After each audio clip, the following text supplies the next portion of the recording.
चंबा मुख्यालय के सार्वजनिक जगहों पर नजर दौड़ाई जाए तो हर गली, मोहल्ले और सड़कों के बीचों बीच इन लोगों ने अवैध तौर से अपनी दुकानदारी चला रखी है। आज इसी मामले को लेकर स्थानीय लोग उपायुक्त से मिले और ज्ञापन सौंपा। चंबा मुख्यालय और इसके आसपास के क्षेत्र में अतिक्रमण करने वालों का आजकल तांता लगा हुआ है। जहां भी जिस भी सार्वजनिक जगहों पर नजर दौड़ाई जाए, हर गली, मोहल्ले और सड़कों के बीचों बीच इन लोगों ने अवैध तौर से अपनी दुकानदारी चला रखी है। अब तो इन लोगों ने इतनी हद पार कर दी है कि अग्निशमन विभाग के कार्यालय के बाहर और अग्निशमन विभाग की गाड़ियों के आगे भी अपनी दुकानों को सजाकर दुकानदारी की जा रही है। चंबा के स्थानीय लोग इस बात से हैरान हैं कि अगर किसी तरह की कोई आपातकाल स्थिति में अग्निशमन विभाग की गाड़ियों को जल्दी से निकलना पड़ जाए तो यह गाड़ियां निकल ही नहीं पाएंगी और इस बीच हादसा भी बड़ा हो सकता है। इसी समस्या को लेकर चंबा के वरिष्ठ लोग आज उपायुक्त मुकेश रेपस्वाल से मिले और एक ज्ञापन सौंपा।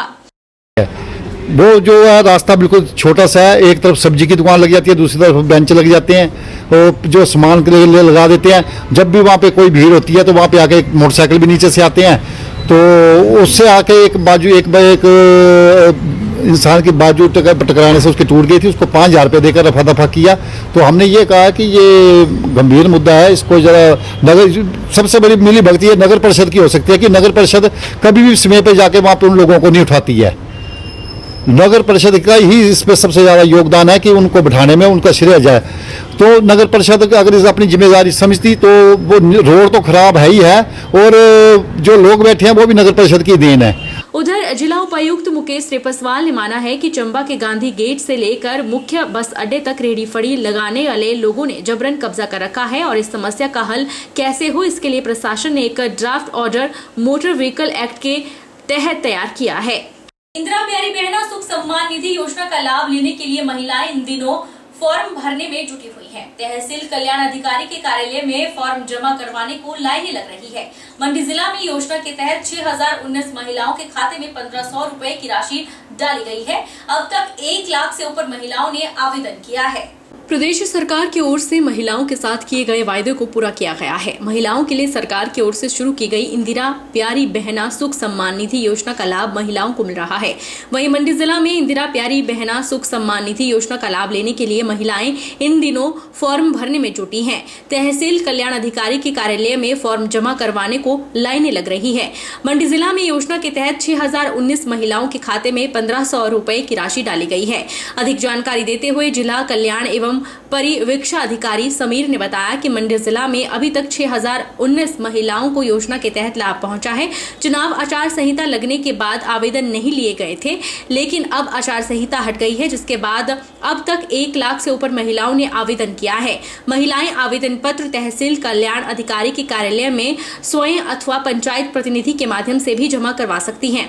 उन्होंने बताया कि फॉर्म में परिवार को लेकर कई तरह के सवाल महिलाओं के हैं, जिसमें अगर ससुर सरकारी नौकरी में है या पेंशन ले रहे हैं तो भी बहू आवेदन कर सकती है। ससुर परिवार की परिभाषा में शामिल नहीं किए गए हैं। उन्होंने कहा कि केंद्रीय सरकार के कर्मचारी, पेंशनर, अनुबंध दैनिक वेतन भोगी, भूतपूर्व सैनिक अथवा विधवाएं, आशा वर्कर, मल्टीटास्क वर्कर जैसे अन्य जीएसटी में पंजीकृत हैं, वो इस योजना में पात्र नहीं होंगे।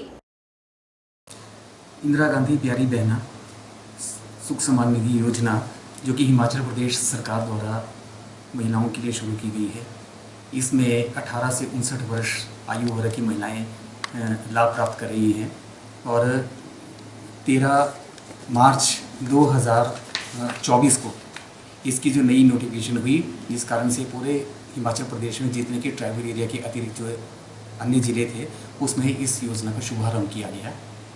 और अभी तक यदि हम बात करें 6,019 मामले जिला मंडी में स्वीकृति हेतु हमें आवेदन बजट जो है प्राप्त हो गया था और उनके खातों में जो है हमने जो स्वीकृत मामले हैं ये राशि प्रदान कर दी है। इसके अलावा हिमाचल प्रदेश सरकार द्वारा निर्णय लिया गया था, ये 16 मार्च को जो मॉडल कोड ऑफ कंडक्ट जो एनफोर्स किया गया था, ये 13 से लेकर 16 तक के जो 3 या 4 दिनों में मामले हमारे पास आए उनमें जो है स्वीकृति प्रदान की गई और उसके बाद मॉडल कोड ऑफ कंडक्ट जो लिफ्ट होने के बाद जो अभी तक ये आंकड़ा 1 लाख से लगभग ऊपर चला गया। जिला मंडी की हम बात करें तो इतने आवेदन हमारे पास आ गए हैं, जिसकी तहसील वेलफेयर ऑफिस में इंदराज किया जा रहा है और साथ में इसकी स्क्रूटनी का प्रोसेस भी साथ साथ से चलाया जा रहा है। इसमें ज़्यादातर क्वेश्चन जो है हमारे से पूछे जा रहे हैं, जैसे मान लीजिए ससुर यदि वो सरकारी सेवा में कार्यरत हैं या कोई किसी तरीके की पेंशन ले रहे हैं, तो उनकी बहू जो है इसमें आवेदन कर सकती है कि नहीं कर सकती, क्योंकि वो उसी परिवार में उसमें इकट्ठे परिवार नकल में दर्ज है। तो मैं ये थोड़ा सा क्लेरिफाई करना चाहूँगा कि जो परिवार की परिभाषा जो है सरकार की नोटिफिकेशन में अधिसूचना में है, उसमें ससुर जो हैं परिवार की परिभाषा में सम्मिलित नहीं किए गए हैं, इसलिए वो उनकी बहू जो है वो आवेदन कर सकती है। यदि आवेदक है पहले उसकी आयु 18 से 59 वर्ष की होनी आवश्यक है। इसके बाद केंद्र या सरकार के कर्मचारी, पेंशनर, अनुबंध, आउटसोर्स, दैनिक वेतनभोगी, अंशकालिक इत्यादि वर्ग के कर्मचारी, भूतपूर्व सैनिक व सैनिक विधवाएं, मानदेय प्राप्त आंगनबाड़ी कार्यकर्ता, सहायिका, ASHA workers, mid day meal workers, multitask worker या सामाजिक सुरक्षा पेंशन के हमारे जो पुराने लाभार्थी हैं। इसके अलावा पंचायती राज संस्थाओं या शहरी स्थानीय निकायों के कर्मचारी, केंद्र राज्य सरकार के अंतर्गत विभिन्न सार्वजनिक उपक्रम, बोर्ड, काउंसिल, एजेंसी में कार्यरत या पेंशन भोगी, या ऐसे व्यक्ति जो कि जीएसटी में जिनमें जो पंजीकृत हैं या फिर वो इनकम टैक्स पेई है, जो परिवार की डेफिनेशन मैंने क्लियर की, उसके अंतर्गत यदि कोई उस फैमिली में आते हैं तो उस स्थिति में जो है वो इस योजना के अंतर्गत पात्र नहीं होंगे। रेहन पुलिस ने छत्र रोड पर वन विभाग के कार्यालय के पास एक कार में से 18 पेटी देसी शराब बरामद की है। पुलिस ने गाड़ी और शराब को कब्जे में लेकर आगामी कार्यवाही शुरू कर दी है। रेहन पुलिस ने छत्र रोड पर वन विभाग के कार्यालय के पास एक कार से 18 पेटी देसी शराब बरामद की है। कार को पलविंद्र सिंह चला रहा था, जबकि साथ में दलजीत सिंह बैठा हुआ था। दोनों छत्र जोगिया के निवासी हैं। पुलिस चौकी रेहन की टीम गश्त पर थी। इस दौरान बुधवार सुबह पुलिस टीम ने छत्र रोड की तरफ आती एक कार को रोका। तलाशी के दौरान पुलिस ने कार के डिक्की में से 15 पेटी और पिछली सीट पर रखी 3 पेटी कुल 1,62,000 मिलीलीटर संतरा ब्रांड शराब को बरामद किया। इस बीच पुलिस ने गाड़ी और शराब को कब्जे में लेकर आगामी कार्यवाही शुरू कर दी है।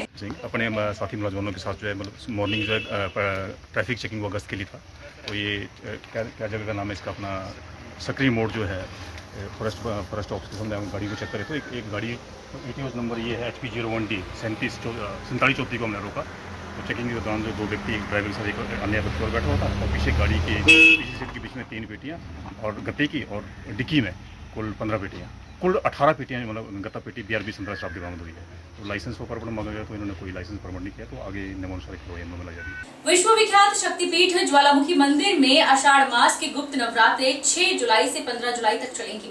इसी उपलक्ष्य पर शक्तिपीठ ज्वालामुखी मंदिर को रंग बिरंगे फूलों और तोरण द्वारों से सजाया जा रहा है। ज्वालामुखी मंदिर में आषाढ़ मास के गुप्त नवरात्रे का आगाज 6 जुलाई से हो रहा है। गुप्त नवरात्रे 6 जुलाई से 15 जुलाई तक चलेंगे। इसी उपलक्ष्य पर शक्तिपीठ ज्वालामुखी मंदिर को रंग बिरंगे फूलों और तोरण द्वारों से सजाया जा रहा है, ताकि नवरात्रों में आने वाले भक्त भाव विभोर हो जाएं और ज्वाला माता के प्रति उनकी आस्था और विश्वास और गुड़ हो जाए। इन्हीं गुप्त नवरात्रि के अष्टमी को माता ज्वालामुखी का प्रकट उत्सव धूमधाम से मनाया जाएगा। गुप्त नवरात्रि में पुजारी वर्ग और विद्वान पंडित लाखों की संख्या में विश्व कल्याण और विश्व शांति के लिए जप, पूजा और पाठ लगातार 9 दिन तक करेंगे।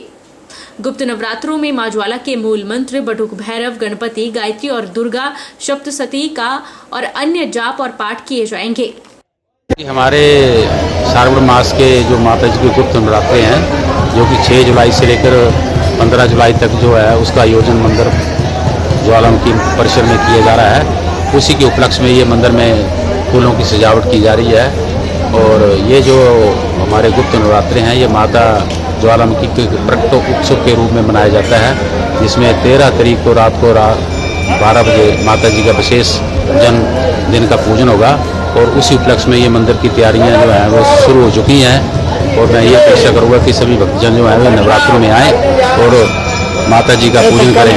नूरपुर की पंचायत सुलियाली में प्राचीन समय से चले आ रहे पीर बाबा छींज मेले का आयोजन हुआ। यह छींज मेला लगभग 50 साल पुराना है, जिसे आज स्थानीय युवा बुजुर्ग मिलकर लोगों के सहयोग से करवा रहे हैं। इस छींज मेले में 2-3 गांव से अपना सहयोग लेकर पीर बाबा दरबार में पहुंचते हैं और छींज मेला कमेटी और स्थानीय लोग विधिवत रूप से पीर बाबा की पूजा अर्चना करके छींज मेले का आगाज करते हैं। तो आज दंगल हो रहा है, ये पीर बाबा सुल्याली की तरफ से किया जा रहा है। इसमें हमारे गांव सुल्याली ने बहुत ही सहयोग दिया है और सभी लोगों के साथ मिलजुल कर ये दंगल करवा रहे हैं और बहुत ही अच्छा साफ सुथरा दंगल हो रहा है इस बार सुल्याली में। दंगल बहुत बढ़िया था, सुल्याली में दंगल था ये सतमा कोट जम्मू दंगल, बड़ा दंगल होता है, उस दंगल के पास है, ये भी दंगल बड़ा था, बढ़िया पहलवान आए थे और कमेटी भी अच्छी थी, अच्छे पैसे थे, अच्छा नाम दिया है। तो आप कौन से स्थान पे रहे थी?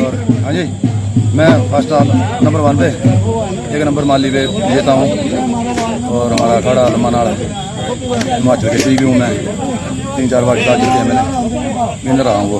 बहरहाल बुलेटिन में इतना ही। आप देखते रहिए HP 24/7।